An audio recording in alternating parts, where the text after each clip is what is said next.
Tapi ingat dia dengan dalil. Jangan pakai emosi. Kalau pakai emosi saya nggak layani. Ya. Percuma pakai emosi, nggak ada manfaatnya. Saya pengen dalil. Mana dalilnya? Quran, Sunnah, pendapat para ulama. Jangan menurut pendapat sendiri. Pendapat sendiri ente siapa? Iya. والسابقون الأولون من المهاجرين والأنصار والذين اتبعوهم بإحسان رضي الله عنهم ورضوا عنه. Sampai kapan batas kesabaran kita terhadap kezaliman pemerintah? Subhanallah. Imam Ahmad saja nggak pernah berkata begitu. Sampai kapan kita disiksa terus? Ente belum disiksa, Imam Ahmad ngerasain sendiri disiksa. Bayangkan, dicambuk dengan cambuk itu bisa, kalau dicambukkan kepada unta apa? Mati itu unta. Imam Ahmad 6 tahun terus menerus disiksa. Nggak ngomong sampai kapan saya sabar. Ini pertanyaan seperti ini saya katakan nggak percaya dengan janji Allah ini. Iya, soalnya Rasulullah sudah mengatakan wa'lam anna nasra ma'as sabr. Ketahuilah yang namanya pertolongan itu setelah kesabaran. Pasti emangnya nggak bakal Allah tolong? Bakal Allah tolong. Cuman pasti kita akan diuji dulu. Diuji. Biasanya pertolongan itu datang ketika kesabaran sudah mulai habis. Lah kita belum apa-apa sudah kapan Ustadz sabar terus? Aduh, payah ini, gimana ini? Bagaimana cara amar ma'ruf nahi mungkar di saat pemerintah kita zalim dan tidak peduli? Sudah tidak ajarkan dari Rasulullah SAW. Kewajiban kita adalah mendengar dan taat tetap dan sampaikan nasihat itu secara tersembunyi, jangan terang-terangan. Ya, ini manhaj yang agung. Dan terus kita banyak mendoakan. Sampai-sampai kata Al-Hasan Al-Basri, kalau aku punya satu doa yang dikabulkan oleh Allah, niscaya aku akan peruntukan untuk pemerintah. Karena kebaikan mereka adalah kebaikan untuk rakyat. Makanya Imam Al-Barbahari memberikan ciri. Ini ciri ahlu sunnah. Idza ra'aita rajulan yad'u lis-sultan fa'lam annahu ahlus sunnah. Wa idza ra'aita rajulan yad'u 'ala sultan fa'lam annahu ahlul bid'ah. Dalam syarah sunnah. Kalau kamu melihat ada orang yang mendoakan kebaikan untuk penguasa, ketahuilah dia itu ahlu sunnah. Dan kalau kamu melihat ada orang yang mendoakan kecelakaan atas penguasa, ketahuilah dia itu ahlul bid'ah, ahlul ahwa, pengekor hawa nafsu. Makanya Al-Hasan Al-Basri ya, waktu itu mendengar ada orang mendoakan begini, Allahumma alaika bihajjaj bin Yusuf. Ya Allah, binasakan Hajjaj bin Yusuf. Apa kata Hasan Al-Basri?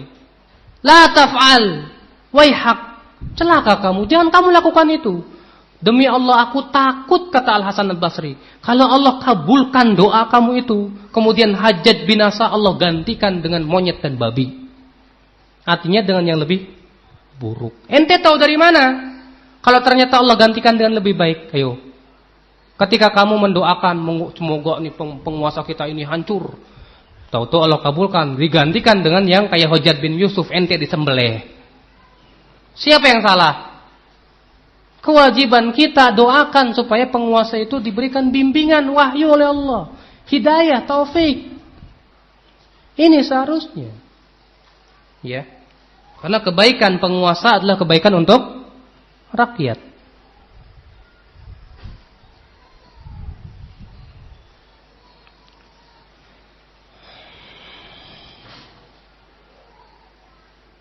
Usama bin Laden yang saya ketahui memang dari dulu ya, sebelum terjadinya perang Teluk, dia sudah punya pemikiran takfiri. Semenjak itu. Dan sudah dinasihati oleh para ulama besar pada zamannya seperti Syekh bin Baz, Syekh Utsaimin dan yang lainnya. Ini orang pemikirannya takfiri. Dia mengatakan bahwa negeri Saudi itu kafir. Kemudian dia pergi ke Afghanistan, kemudian dia di sana ikut berperang melawan Soviet. Yang kebetulan orang tuanya itu konglomerat number 1 di Saudi, Bin Laden. Bin Laden itu konglomerat nomor 1 di Saudi, paling kaya. Ya. Paling kaya. Dan dia sudah ma'ruf pada waktu itu, dia termasuk orang-orang takfirin yang punya pemikiran suka mengkafirkan. Ya.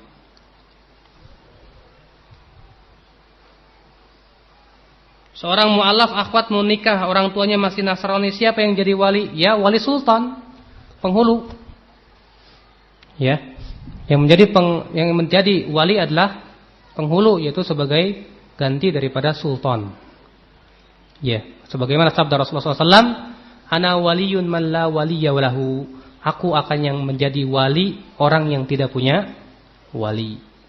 Berarti kalau tidak punya wali, yang mewalikan adalah sultan.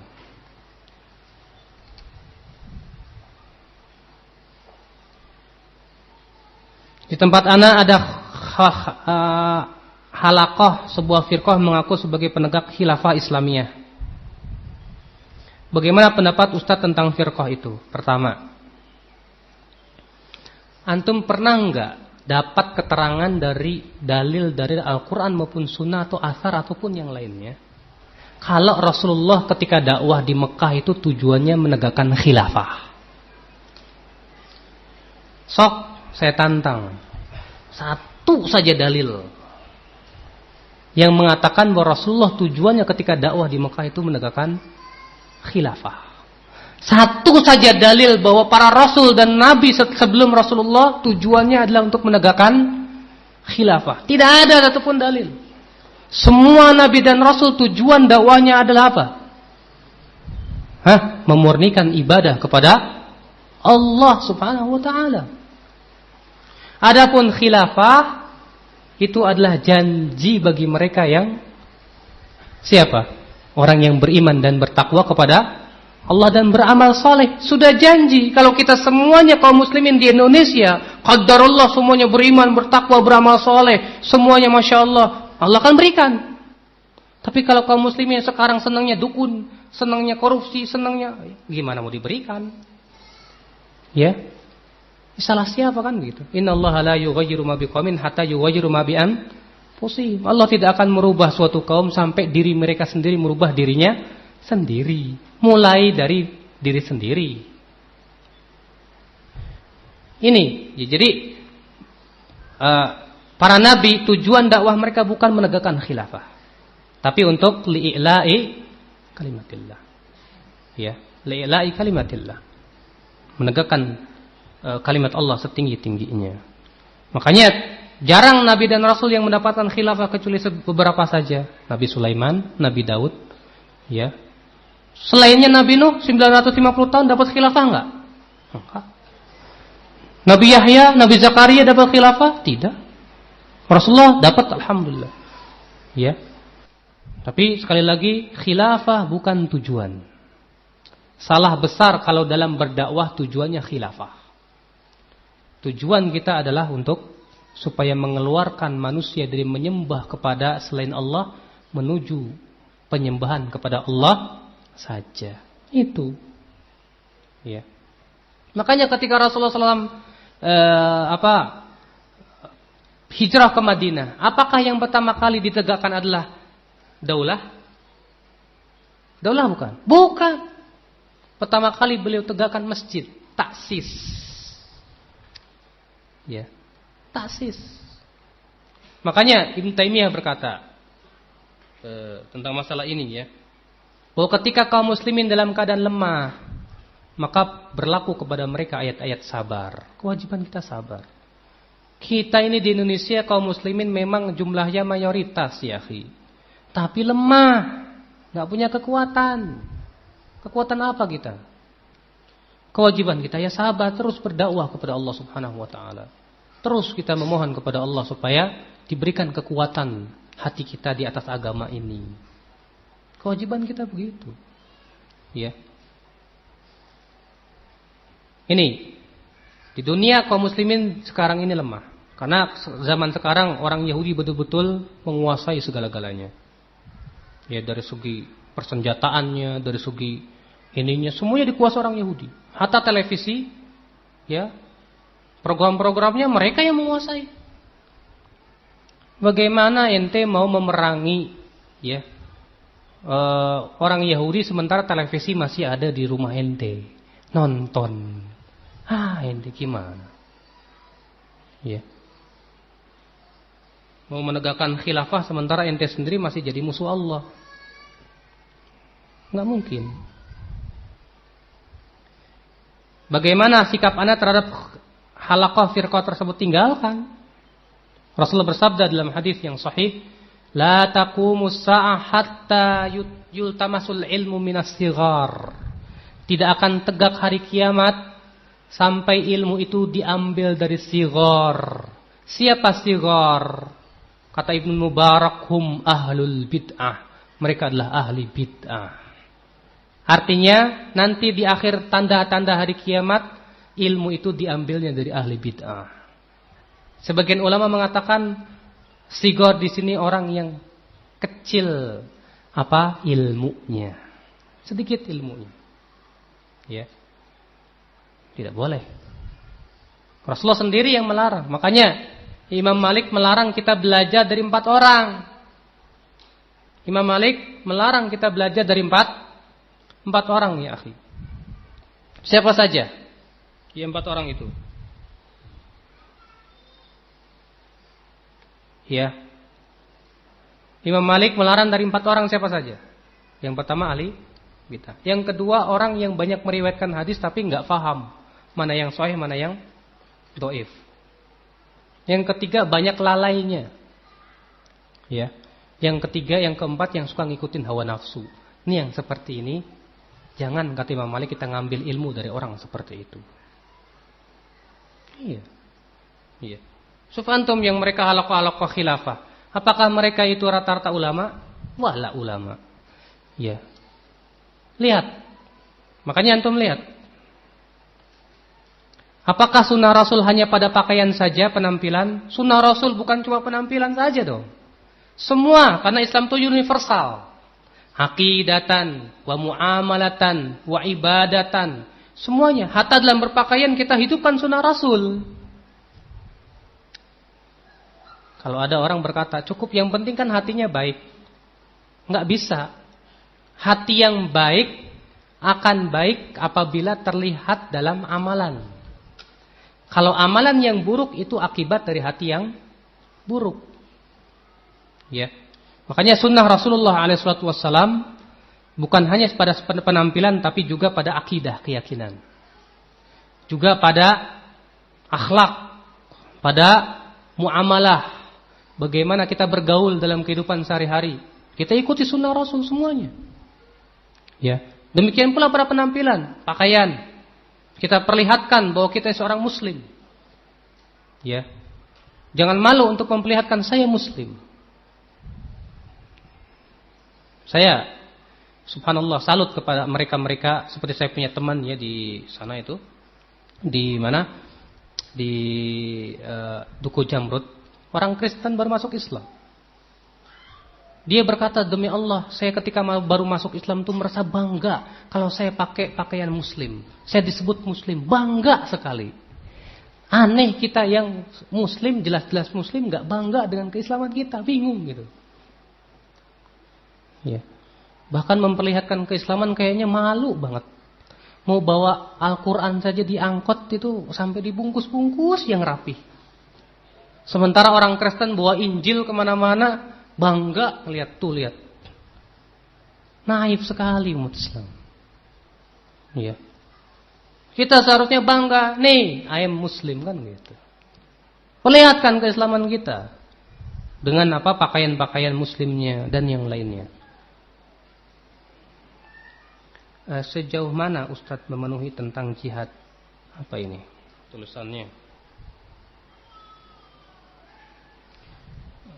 Tentang jihad perjuangan di Palestina.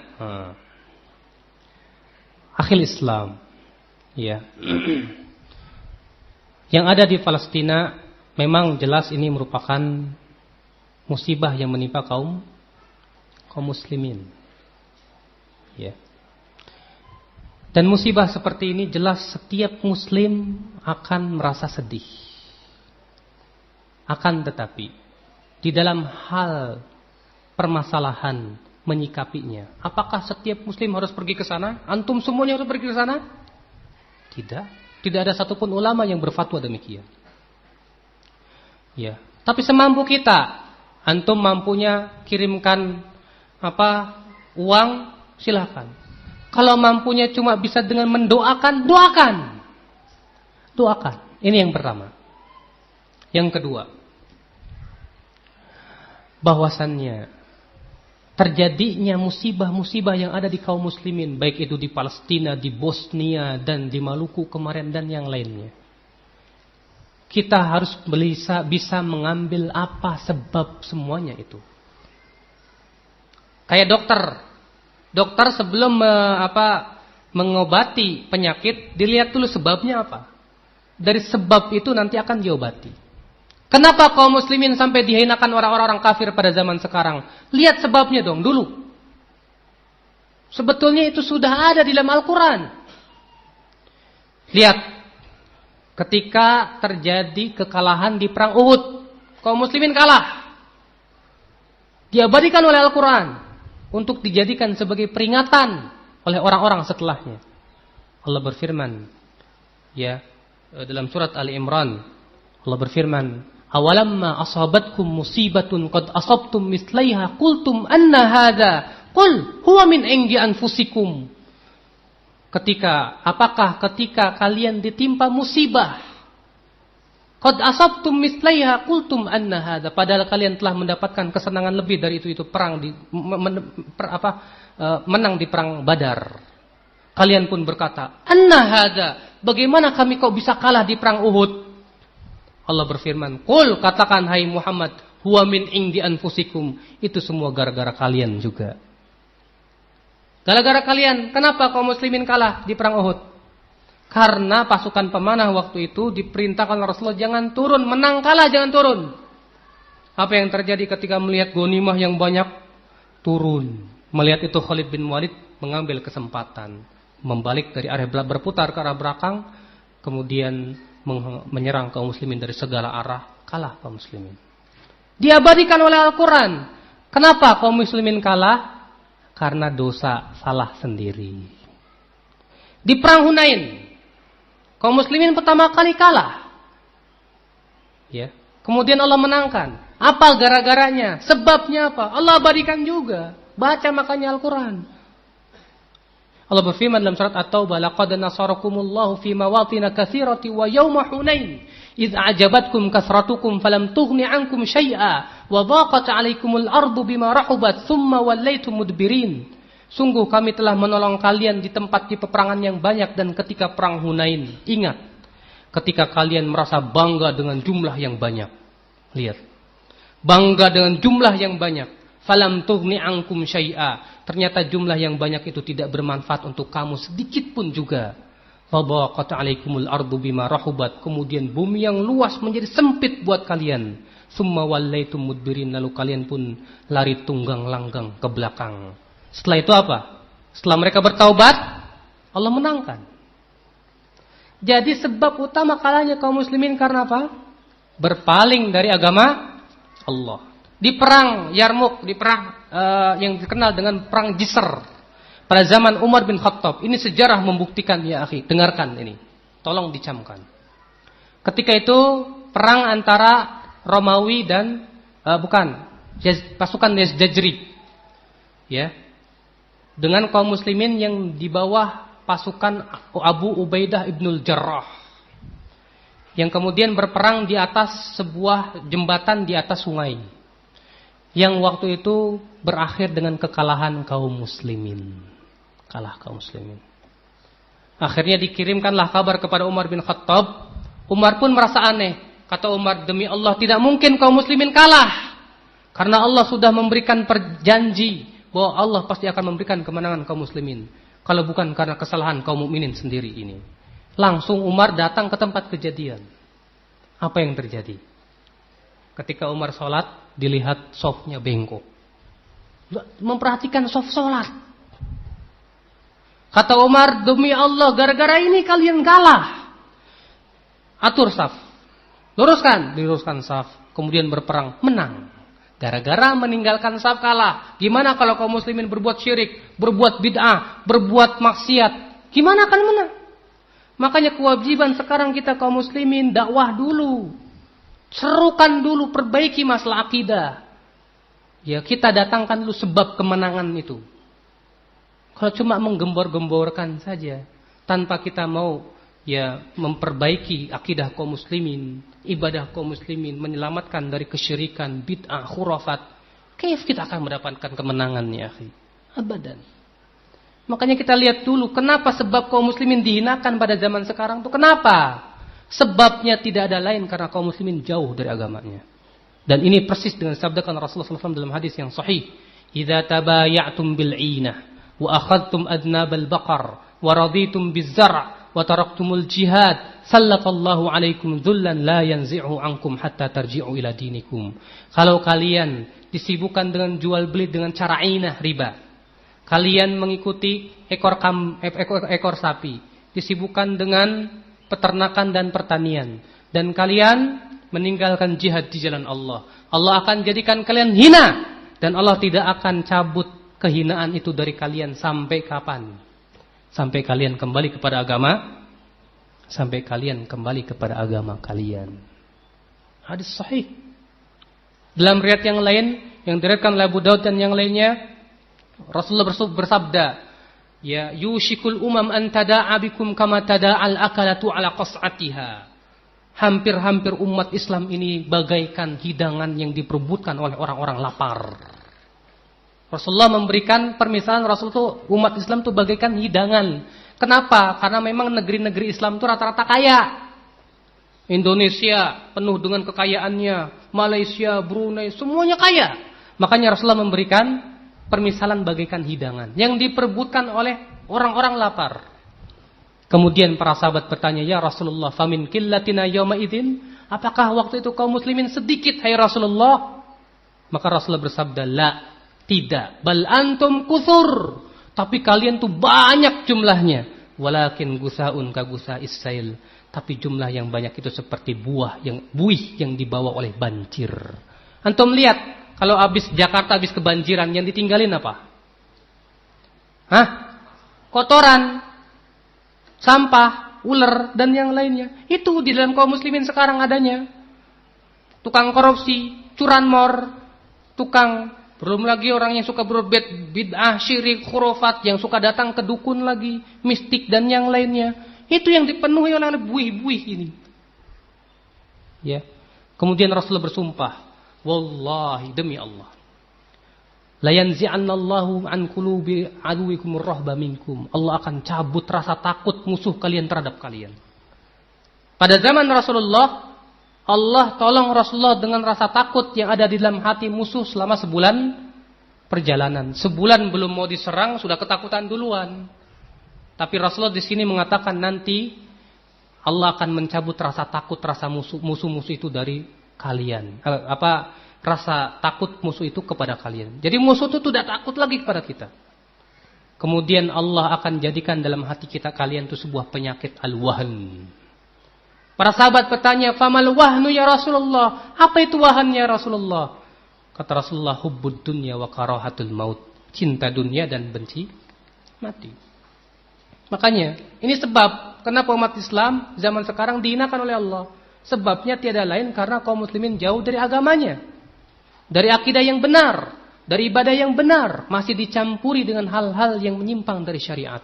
Belum lagi kemaksiatan-kemaksiatan dan yang lainnya. Antum tahu majalah yang paling laris di Indonesia apa? Majalah mistik. Tahu majalah mistik? Itu isinya Masya Allah perdukunan toh. Ya, benda-benda keramat, keris-keris pusaka, gundurwo, yang semisalnya seperti itu. Yang disenangi oleh kaum muslimin. Bahkan banyak kaum muslimin ya kantongnya itu enggak lepas dari yang namanya isim. Iya. Jimat dan yang lainnya. Ini saja dulu diperhatikan. Banyak teman-teman kamu lihat, ya, di sekitar kita, yang masih datang ke kuburan minta-minta kepada wali-wali. Yang jelas ini bertentangan dengan ajaran Islam. Lihat, banyak kaum muslimin yang tidak sholat. Banyak kaum muslimin yang masih bertawakalnya kepada selain Allah. Coba, apakah antum tidak perhatikan itu?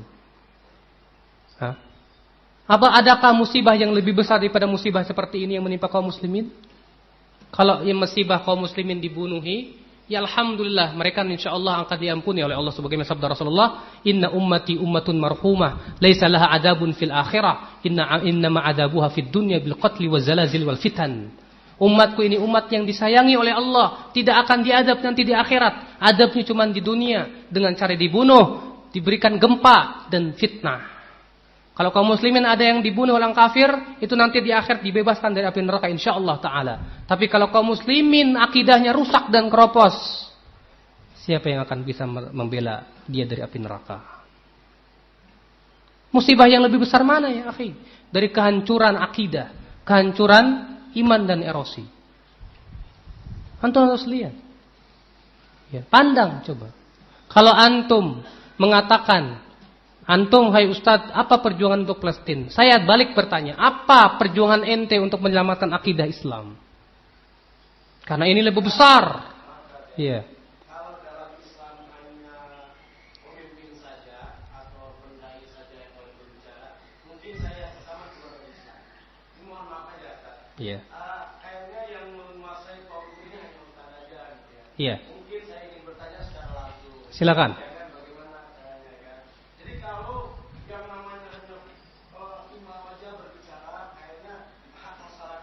Iya. Tadi saya sudah memberikan kesempatan, Pak. Iya, silakan.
Bagaimana reaksi sekarang umat Islam?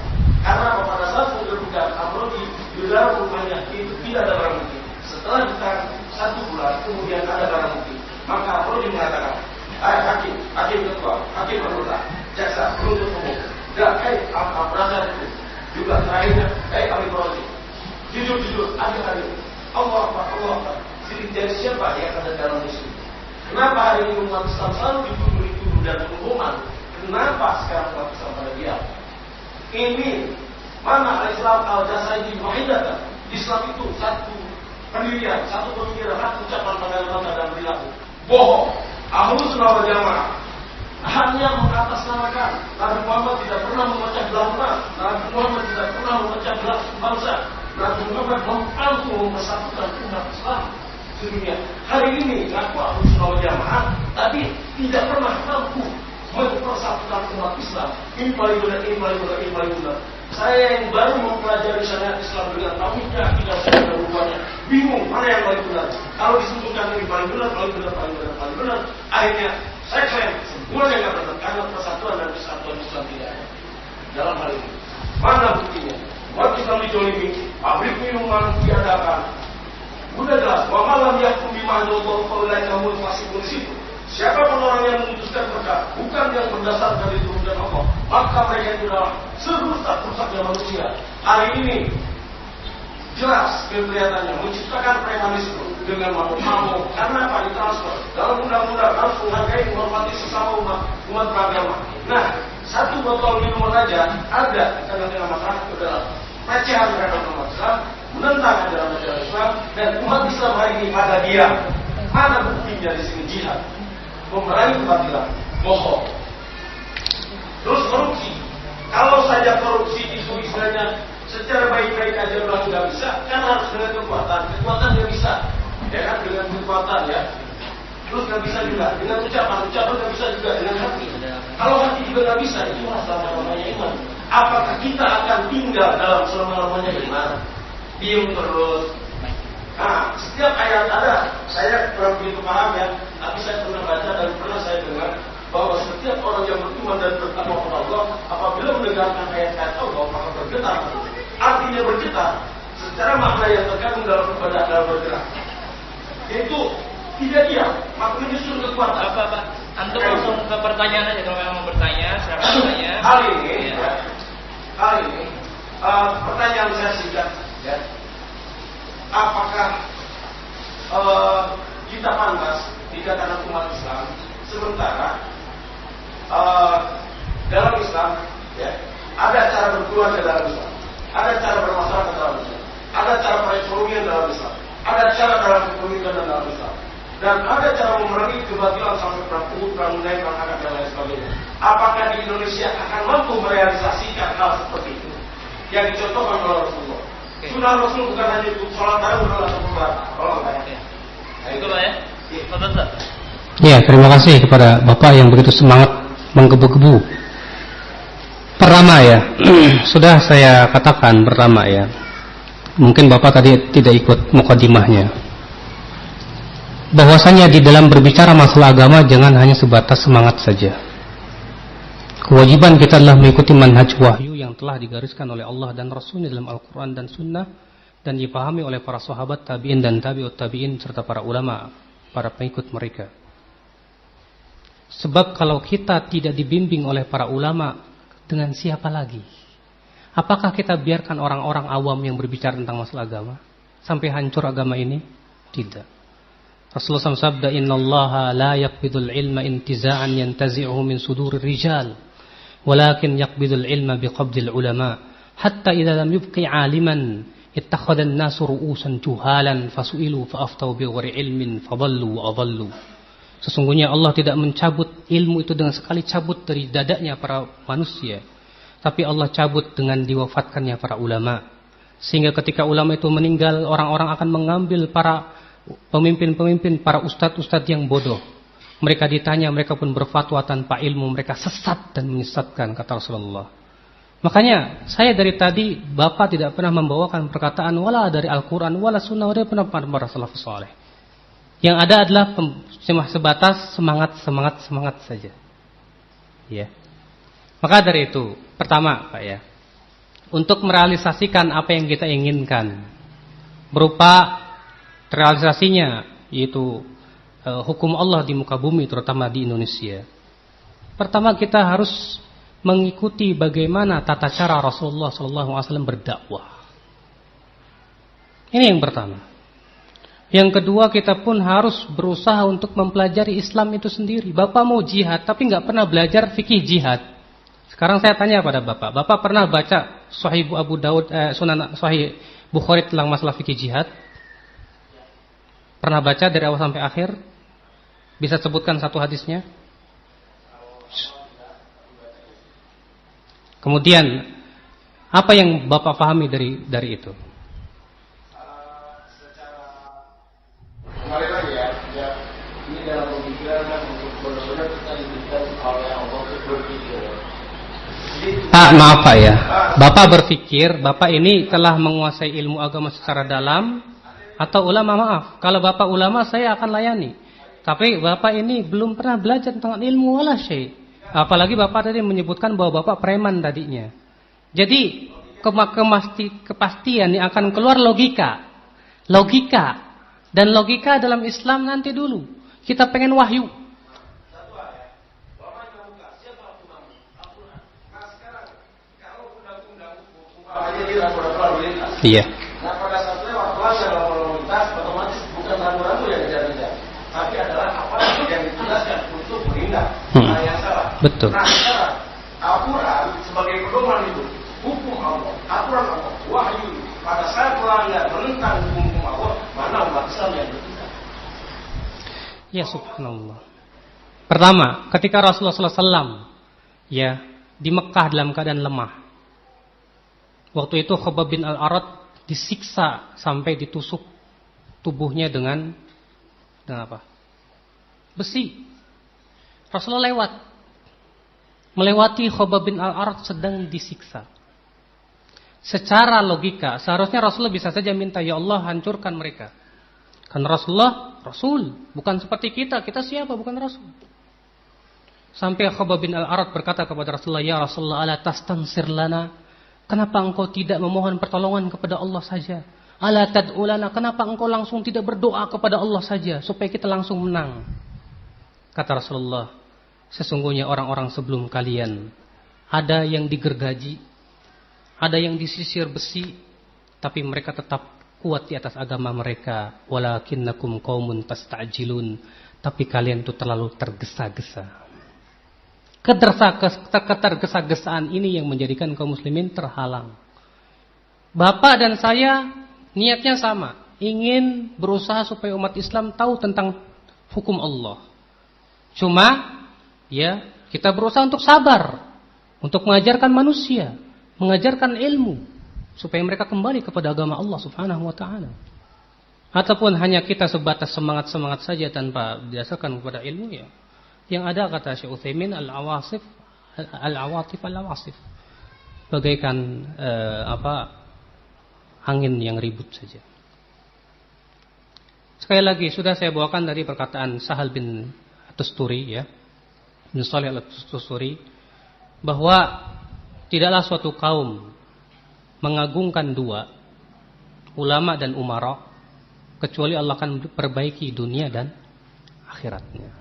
Sekarang antum terlalu melecehkan ulama. Bahkan sekarang menuduh bahwa para ulama sama sekali tidak ada andil. Ini merupakan sifat karakteristik orang-orang Khawarij. Di mana pada zaman sahabat orang Khawarij itu tidak menghormati para sahabat, tidak mau mengikuti para sahabat, sampai di antara mereka Ibnu Muljim berkata, sesungguhnya sahabat-sahabat kami dibunuhi oleh Ali bin Abi Thalib. Kita harus memerangi Ali, dia kafir. Ya. Maka dari itu ya akhul Islam, menghadapi kaum muslimin yang ada di sekarang dituduh dengan berbagai macam tuduhan teroris, entah itu Amrozi. Saya sendiri tidak menuduh siapa-siapa. Saya katakan dari awal, saya tidak ingin menuduh siapapun juga. Ya, karena ini butuh bukti yang nyata. Ini butuh bukti yang nyata. Ya. Tapi keadaan kita di Indonesia lemah, gimana lagi? Kita hanya sebatas bisa menyampaikan sesuai dengan apa yang manhaj wahyu. Yang Rasulullah SAW mengatakan, man arada an yunasih lidhi sultan, ini sabda Rasulullah. Barang siapa yang ingin menasihati penguasa, hendaklah ia nasihati secara sembunyi-sembunyi. Wahyu dulu antum ambil, adapun akal logika buang dulu deh. Wahyu dulu, kata Rasulullah, barang siapa yang ingin menasihati penguasa, jangan terang-terangan, kata Rasulullah. Tapi ambil tangannya, tapi secara sembunyi-sembunyi, baik-baik. Kalau misalnya Amrozi tidak salah, tetap kita sampaikan kepada mereka semampu kita bahwa dia itu tidak salah dan yang lainnya. Tapi dengan cara demo dan yang lainnya kemudian menyebarkan aib penguasa, ada ya bertentangan dengan dalil dari wahyu. Ya, qul hatu burhanakum in kuntum shadiqin. Coba silahkan kemarikan dalil antum kalau kamu benar-benar yang benar. Ya, karena ini manhaj wahyu. Sekali lagi ini manhaj wahyu dalam tata cara menasihati penguasa. Maaf, ini logika bukan?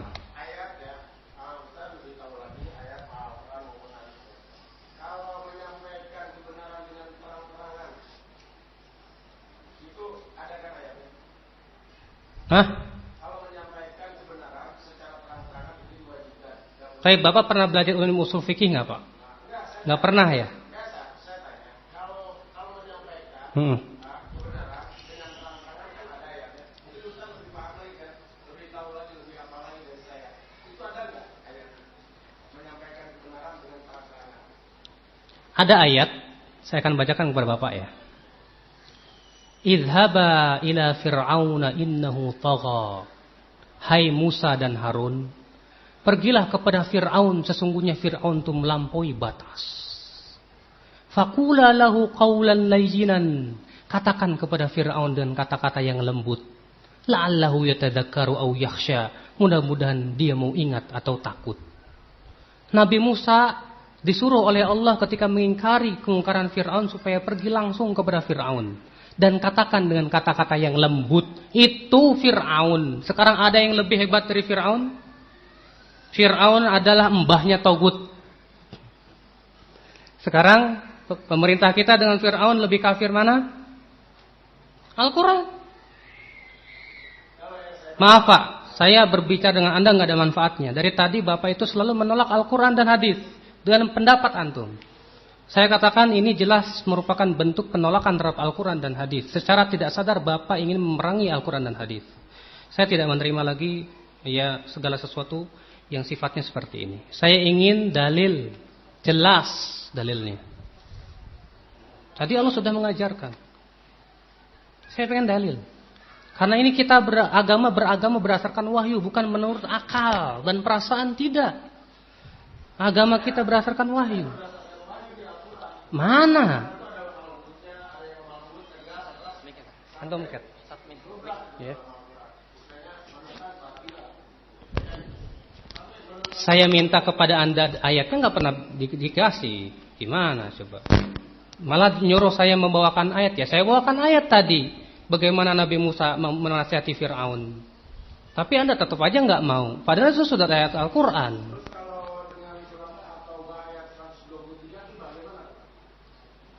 Ayat Taubah 123 isinya bagaimana?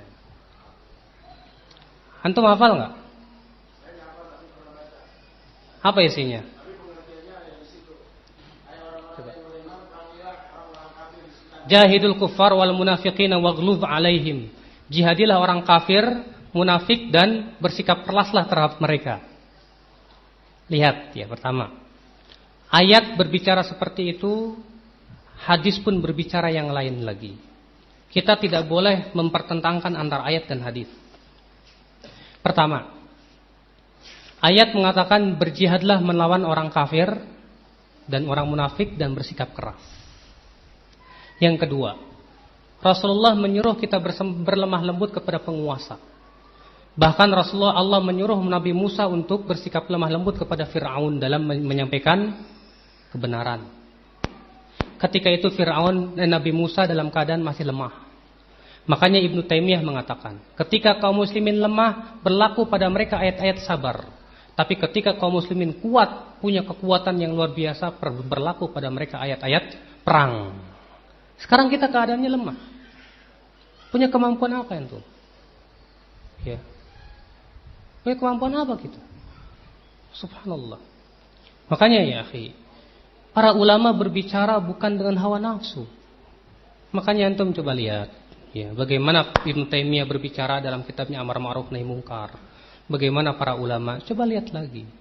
Adapun mengedepankan menurut saya, kemudian menafsirkan ayat sendiri menurut saya tanpa melihat dalil-dalil yang lain, ini bahaya. Banyaknya kesesatan karena apa? Mengambil sebagian ayat, tolak ayat lainnya. Ini sifatnya orang Yahudi. Orang Yahudi begitu, afatu'minuna bi ba'dil kitab wa takfuruna bi ba'd, kata Allah. Apakah kalian beriman kepada sebagian Alkitab dan kufur kepada sebagian yang lainnya? Tidak. Belajar dulu usul fikih, bagaimana mengkompromikan dalil. Ya. Bagaimana para ulama berbicara masalah ini? Baru antum mau berbicara masalah agama. Ini usul fikih enggak bisa, bahasa Arab enggak bisa, ini enggak bisa mau bicara masalah agama. Musibah umat Islam ini. Ya, sekali lagi saya berharap ya antum sekali lagi kita semuanya ya dalam masalah agama kembali kepada pemahaman yang sahih yang difahami oleh para sahabat, para tabi'in, para tabi'ut tabi'in dan mereka yang mengikuti manhaj mereka sampai hari kiamat. Dan jangan sampai kemudian kita lebih mengandalkan pemahaman-pemahaman kita sendiri yang serba lemah, dari segi bahasa Arabnya lemah, dari segi usul fikihnya lemah, dari segi kaidah-kaidahnya lemah, kemudian kita ingin berbicara wallahi yang seperti ini yang ada adalah sesat dan menyesatkan. Ya, saya kira cukup. Maaf Pak, saya sudah. Ya.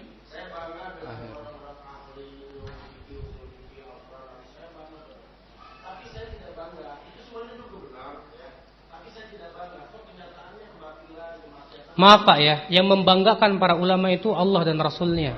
Kalau Bapak tidak bangga ya sudah nggak cukup, Allah dan Rasulnya sudah cukup. Ya, sudah dia Pak. Ya.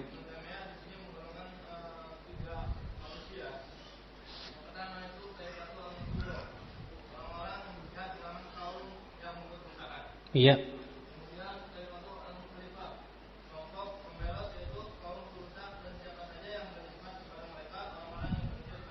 Kemudian yang ketiga, Saiful Al-Munzilah, yaitu orang-orang yang tidak berjihad melawan mereka meskipun mereka berada di islamannya. Nah, di dalam satu hadis Rasulullah, hadis riwayat Muslim, dijelaskan akan senantiasa ada di antara umatku taifah atau segolongan orang yang berperang membela kebenaran hingga akhir. Betul. Penjelasannya seperti apa? Ya, la tazalu ta'ifatun min ummati zahirina 'alal haqqi la yadurruhum man khadhalahum wa la man khalafahum ila yaumil qiyamah. Ya, wa fi riwayatin ila an ta'tiya as-sa'ah. Wa fi riwayatin ila an ya'tiya ila an ya'tiya ad-dajjal. Dan beberapa riwayat yang lainnya hadis itu. Tidak akan tegak, akan senantiasa ada sekelompok dari umatku mereka yang tegak di atas kebenaran. Zahirin di sini tampak, zahir 'alal haqq di atas kebenaran. Di atas kebenaran disebut kebenaran karena di atas ilmu dan hujjah, dikatakan oleh Syekh Al-Albani dan yang lainnya. Karena dia di atas ilmu dan hujjah, maka dia tampak di atas kebenaran. Karena seseorang disebut benar karena di atas ilmu. Kalau tak di atas kebodohan, bagaimana akan disebut benar? Di sini harus kita pahami. Ya. Maka dari itulah kita ketika kita ingin berjihad dan yang lainnya, kita pun harus betul-betul berilmu dulu. Ya. Berilmu. Antum tadi ya sudah kita katakan, saya bingung, yang sini mengatakan benar itu benar, itu kelihatan kalau dia enggak pernah belajar ilmu. Kalau dia belajar ilmu, dia tidak akan bingung seperti itu. Karena kebingungan kan ada itu karena ini kekurangan ilmu. Sekali lagi. Makanya ya akan senantiasa ada di setiap zaman orang-orang yang tegak di atas yang hak. Mereka adalah kata Imam Ahmad, la adri manhum illal ahlul hadis. Saya tidak tahu siapa lagi mereka kecuali ahli hadis. Kata Imam Ahmad ketika menafsirkan hadis itu. Saya tidak tahu siapa lagi mereka kecuali ahli hadis yang mereka senantiasa membela kebenaran hadis, memilah mana hadis yang sahih dan hadis yang dhaif. Yang disebutkan dalam hadis, ya yahmilu hadzal ilma min qalamin kulli khalafin uduluhu yanfuna anhu tahrifal ghalin wa intihalal mubtilin wa ta'wilal jahilin. Akan membawa ilmu ini di setiap zamannya orang-orang yang adil, yang tugasnya apa kata Rasulullah, yanfuna anhu tahrifal ghalin, yang akan meniadakan, menepis perubahan orang-orang yang melampaui batas, wa intihalal mubtilin, dan orang-orang yang membuat palsu, yang memasukkan hadis-hadis, wa ta'wilal jahilan, dan penafsiran orang-orang yang bodoh. Ini yang dikatakan Imam Ahmad al-Hadis. Ya. Sekali lagi ini ya. Jadi ya akhal Islam, saya sekali lagi, jangan didahulukan semangat. Sekarang kita semangat kita untuk menuntut ilmu aja dulu. Fahami dulu agama yang benar. Supaya kita berjalan di atas wahyu dan manhaj, bukan di atas semata-mata semangat dan semangat saja. Semuanya saya yakin ya, manhaj wahyu itu adalah yang benar. Benar tidak? Manhaj wahyu itu yang paling benar. Sementara kamu sendiri tidak pernah paham tentang wahyu itu sendiri bagaimana? Ya. Ya Allah, semangat kita yaitu untuk mempelajari wahyu. Wahyu dulu. Ya, Al-Qur'an dan hadis saya kira cukup. Saya mau langsung ke sana ini, ke Masjid Imam Syafi'i, jadi terlambat ini. Saya kira cukup. Subhanakallah wa bihamdik, asyhadu an la ilaha illa anta, astaghfiruka wa atubu ilaik. Wassalamualaikum warahmatullahi wabarakatuh.